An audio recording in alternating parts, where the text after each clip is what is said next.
के साह्रो जाडो यार, मुटु नै कामिसक्यो मेरो त। गइ ध्वासे। त चिया पिउने कि कफी? चिया पिउने नि। चिया हुँदा हुँदा कफी कसले पिउँछ? त्यही त है, जान त भित्र गएर 3 कप चिया बनाएर ले। साले, त चिया ल्याउँछु भनेर गएको होइन भित्र? अनि खोइ त चिया। सरी यार, मलाई चियै बनाउन आएन। अनि कफी बनाएको भए हुँदैन थियो? कफी त बनाएको थिएँ नि, तर तितो भएर सबै फ्याल्दे मैले त। तितो चाहिँ कसरी भयो फेरि? कति चम्चा हालिस्? ल, चम्चा नि हाल्नुपर्छ हो? मैले त पानी र कफी मात्र हाले। हे मूर्खतामा पिएचडी गरेको मान्छे, मेरो मतलब कति चम्चा कफी हालिस्?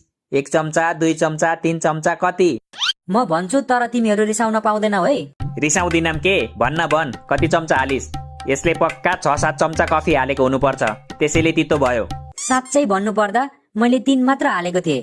होइन होला, 3 चम्चाले कसरी तितो हुन्छ हौ? चम्चा होइन, पन्यु।